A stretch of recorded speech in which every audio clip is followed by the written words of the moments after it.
Hello, my name is Hans George Campbell. Welcome to Magazine Mondays, where we allow ourselves to go back in time by thumbing through the pages of old computer magazines. Today, we will be going back to 1987 by taking a look at the Amiga World magazine that featured the new Amiga 2000.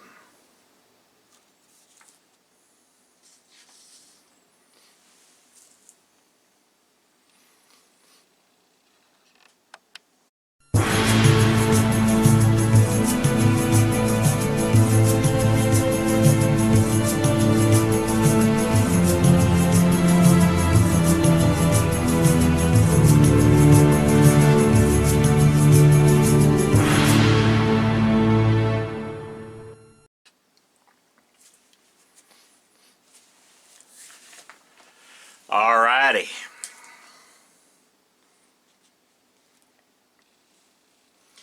This is the March-April of 1987 issue of the Amiga World magazine that featured the new Amiga 2000 computer.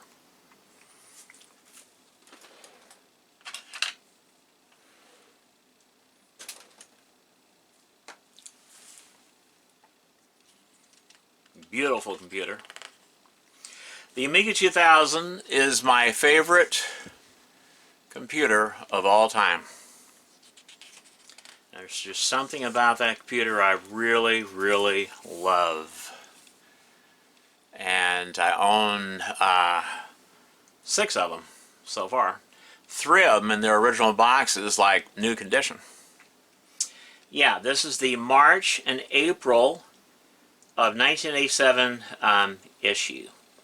Volume 3, number 2.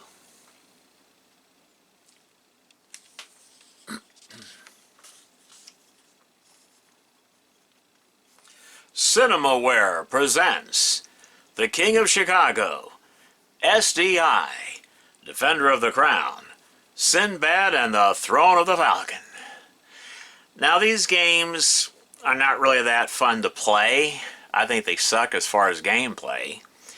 But they were popular back then because they were used to show off the Amiga computer's graphics and sound capabilities. And so that's mainly what stores used these CinemaWare games for, was for showing off the incredible graphics and sound of the Amiga computer.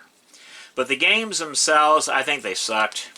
I didn't really think they were that much fun to play, you know. Marauder. I have this copy program. I have every copy program available for the Amiga computer, and I do plan on an episode on the Hans Campbell Show where I show all of the copy programs that are available for the Amiga. So stay tuned for that exciting episode.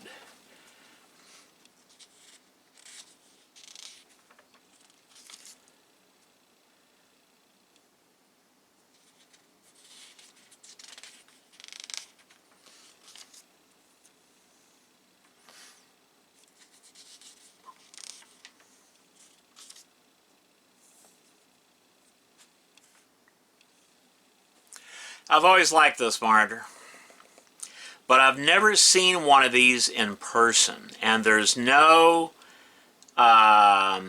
name brand on the front or a model number, so I don't even know who makes that monitor. But I always thought that was a nice looking monitor on the Amiga 1000 computer, and I think this would also look good like on the Commodore 128D computer. You know, and also, believe it or not, I think this would be a great monitor. It would look really nice because of its style and because of its more of a white color, you know, light beige color. I think it would look really nice with the Amiga 1200 computer. Yeah. So I'm actually looking for one of those monitors.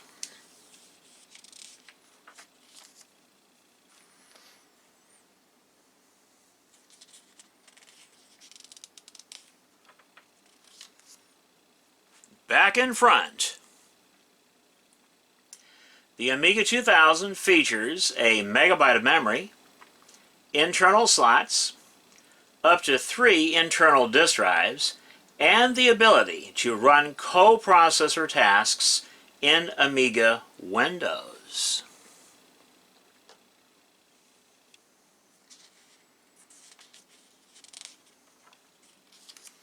Isn't she beautiful? The Amiga 2000. My favorite computer of all time. Just absolutely lovely. And this Commodore 1080 Amiga monitor just looks really nice on top of the Amiga 2000. In fact, this is how I have one of my Amiga 2000s set up. I actually have a 1080 monitor like this, Amiga monitor, sitting on top of one of my Amiga 1000s. Yeah. You can tell this is an early issue Amiga 2000 because of this disk drive right here. This is one of 2 of the highest quality disk drives that Commodore ever produced. So if you ever see an Amiga 2000 computer that has one of these drives in it, snatch that drive up, because that was one of the best drives ever made. This drive was made back when disk drives cost between $300 and $400, and there must be a good reason why disk drives back then cost so much money, because they were much higher quality, they were better made. Also notice that the font here on the label is smaller, and it doesn't take up the full length of the label. And also you have a red power LED and a green hard drive LED. That's how you can tell an earlier Amiga 2000. This here, okay, this is a German-engineered early issue Amiga 2000 keyboard. These have cherry mechanical key switches, and they were only available in 1987 with the first releases of the Amiga 2000. In 1988, Commodore switched over to the Space Invaders mechanical keyboards, which were also available in the Amiga 500 computers of 1988. So yeah, and then in 1989 they switched over to the cheaper, lower quality Mitsumi keyboards that are in all of the Amiga computer models.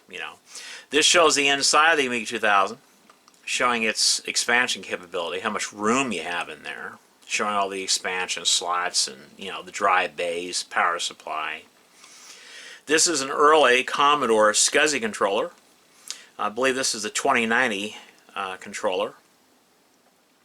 It not only supports SCSI hard drives, but it also supports the MFM PC hard drives, which a lot of us used back then. I remember that. I remember we used the MFM hard drives because they were a lot cheaper than the SCSI hard drives. But when you use the MFM hard drives, you had to set up complex, sophisticated startup sequences and things like that, do a lot of scripting and things to get it to work with this board. So I was so happy when the 2091 SCSI controller was finally released. I mean, that did away with all of that. Yeah, but I remember using MFM PC hard drives with the 2090 SCSI controller boards. And here is a close-up of the cherry mechanical keyboard. And you notice it says Amiga 2000 in small font. So if you ever see an Amiga 2000 keyboard that has a label like that, you better grab it, because that's one of the rare German-engineered keyboards with the cherry mechanical key switches. And they are very nice keyboards. I have like 3 of those keyboards, and they're very nice. Here is an early Amiga 2000 motherboard. You can tell because it's got half of a video slot. It's got your ROM tower. It has a skinny Agnes chip. It does not have the fat Agnes chip. It has basically the same chips that are in the Amiga 1000. And there's no Buster chip, which is over here in this area in later issue Amiga 2000 motherboard. There's a Buster chip that handles the bus. Okay?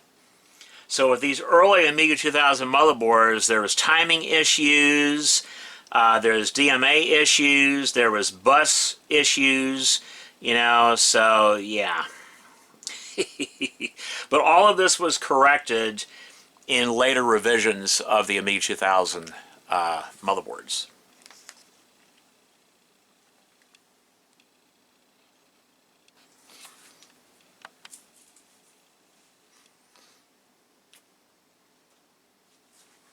Okay, so let's continue on, shall we?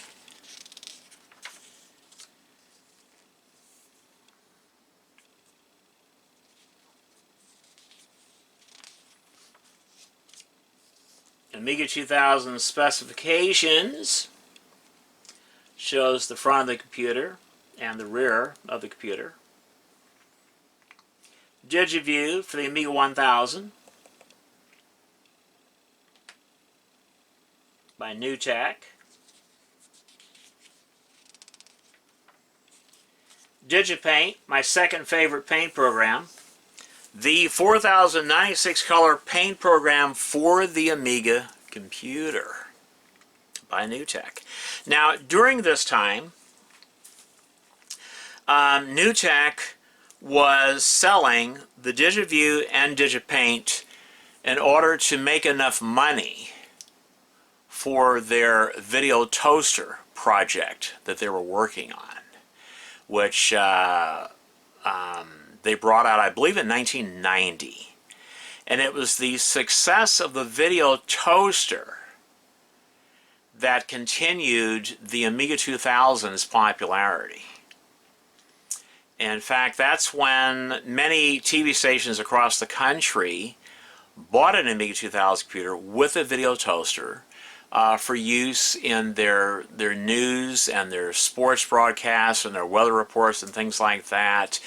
And a lot of movie studios, TV studios, they also bought the Amiga 2000 computers with the video toasters board to do special effects in movies and TV shows. So yeah, but between 1985 or 86 and 1990, NewTek was mainly concentrating on selling their DigiView and their DigiPaint in order to get enough money for the video toaster project that they were working on.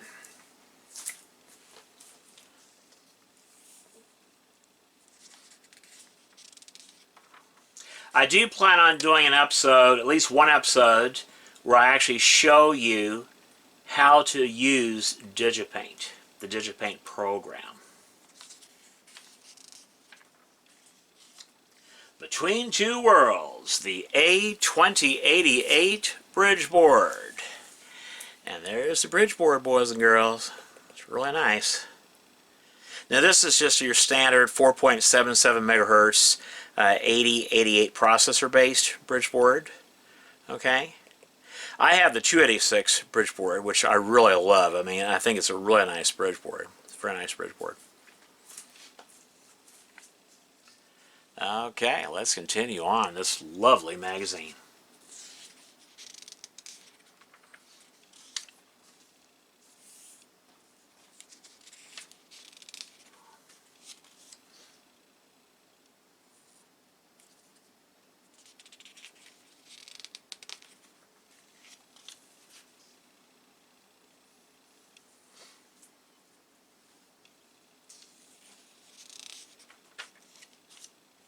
Now, printing back in 1987 was not really that great. I remember that. I remember my friend and I, we longed for a printer that would print really well. You know, we wanted to print the stuff that we were doing on with our Amiga computer, but printers that could print really nice in color, they were like over $10,000, and it's just way out of our price range. So this is the type of printing that most of us had to suffer through back in 1987. You know, I mean, this is what we had to deal with back then as far as printing, you know. See? And that was your standard dot matrix printer right there. Even this one here, which is pretty nice, was not good enough.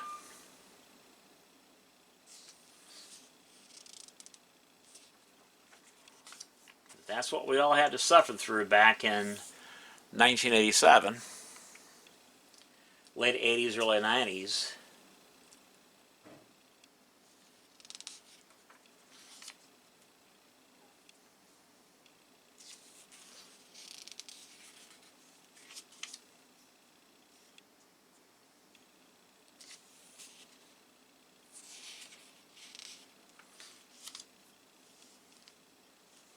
Now, I had one of these Supra hard drives with the memory expansion and SCSI controller module right here.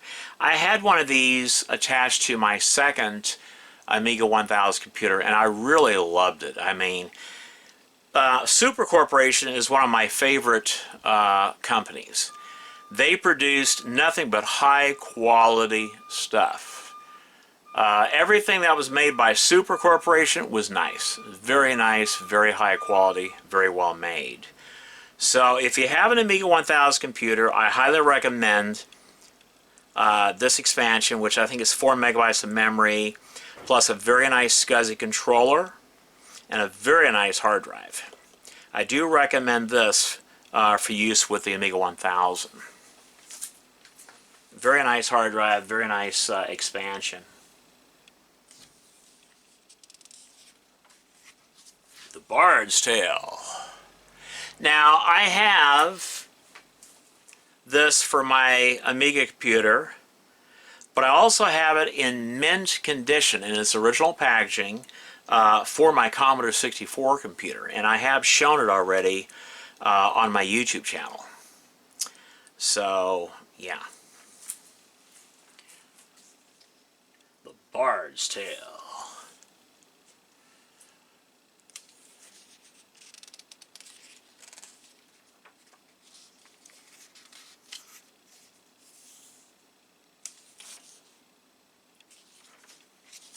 The mirror, I got this copy program. This is actually a nice copier. It really is. It's a nice copier. Yeah, like I said before, I will be doing an episode on the Hans Campbell Show where I show all of the copy programs that are available for the Amiga computer. So stay tuned for that exciting episode.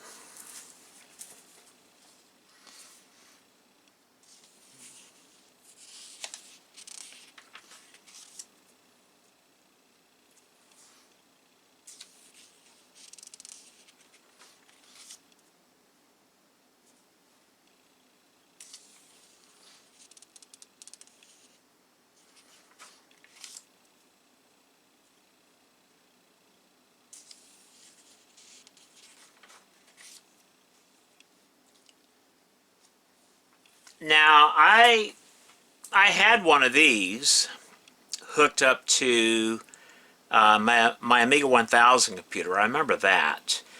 It was an early 8-bit sound digitizer, and they worked really well. I remember I had a little microphone plugged into it, and I was able to record sounds and things like that. You know, and it was fun to dink around with. I haven't seen one of these in a couple of decades. So today, I mean, these are very hard to find today. I don't know if this company quickly went out of business or what happened to them, but these are now very hard to find. Very hard to find.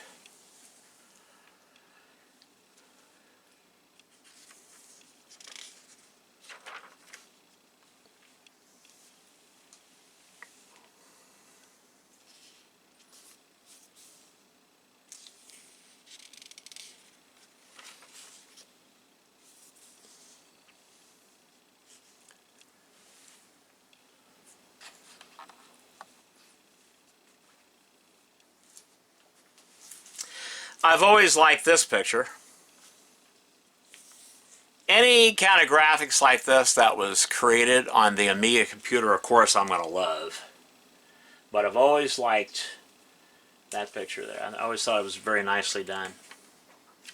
And of course, these pictures here, I mean, can you imagine you yourself drawing a picture like that, pixel by pixel? I mean, just imagine that. Yeah. These kind of pictures that were done on the Amiga, they've always amazed me. Even today, they still amaze me. All these years later, they still amaze me.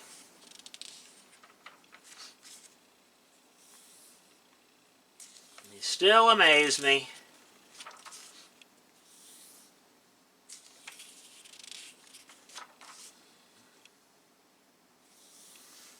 I've owned several of these.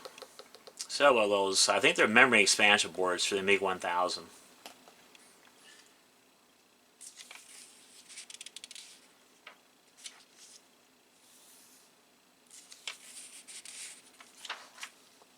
And this here, in all the years that I've been collecting Amiga stuff, you know, Amiga hardware and software, I've only found one of these hard drives. These are very hard to find today. Very hard to find. I don't know if the company quickly went out of business or what, or they didn't produce many of these, or not many of them were sold. But any of the hard drives with that name on it, they're very hard to find today. And I've only owned one of them. One. In all the decades I've been collecting Amiga computer stuff, you know, hardware and software, I've only found one of these hard drives. Yeah. Well, just the SCSI controller alone was $300. And then a 20 megabyte hard drive, that was $800. I mean, these prices are absurd, but that's how much the stuff cost back then. You know, this is 1987. You have to remember that. 1 megabyte of RAM, $550. I mean, oh my God. Outrageously high prices. Look at that. 20 meg SCSI hard drive, $1,000. Jeez.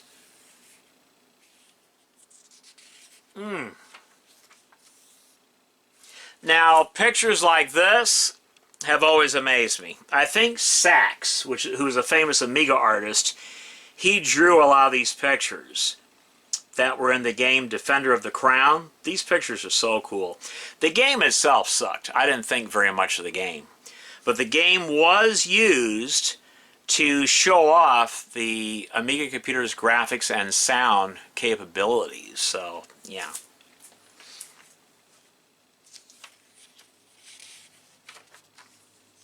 I think that one there was done by Sachs. Famous Sachs picture.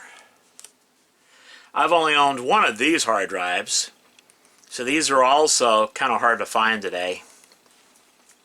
I've only owned one of those.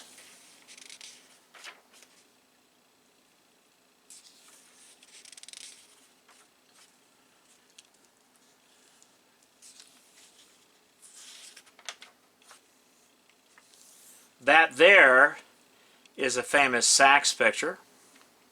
And I will be showing this Amiga World special issue in an upcoming episode of Magazine Mondays. So stay tuned for that Amiga World issue coming up real soon.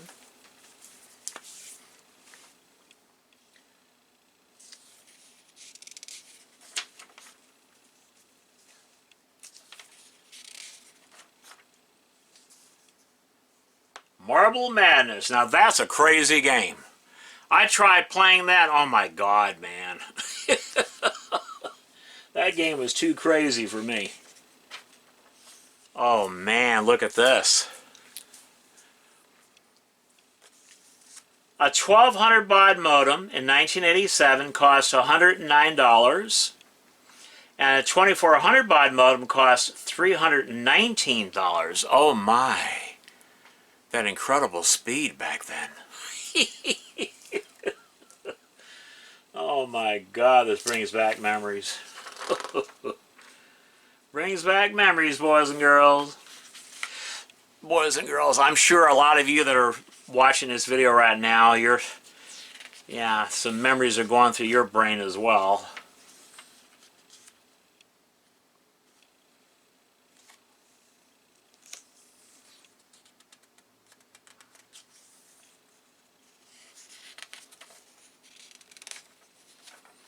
Yeah, the Amiga was very popular here in the United States. Very popular. Most Amiga computers were sold here in the United States, not Europe. That's right. Most of the Amiga computers were sold here in the United States, not Europe.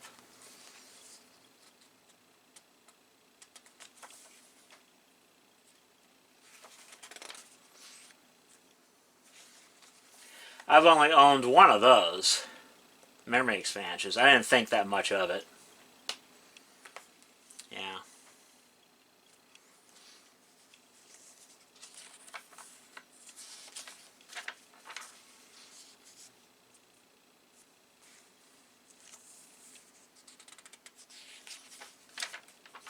I didn't realize that you had type-in programs in Amiga World magazines that you can type into your Amiga computer. I didn't realize that, but yeah, look at that. Type-in program. Yeah.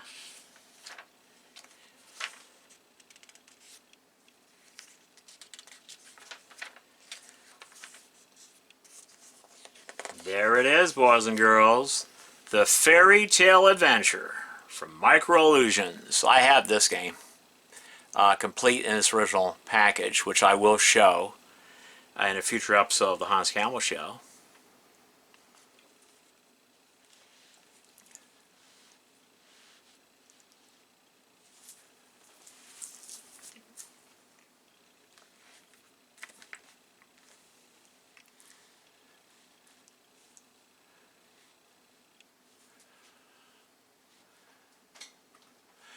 Well, that's it. I hope you enjoyed this episode of Magazine Mondays. My name is Hans George Campbell, and until next time.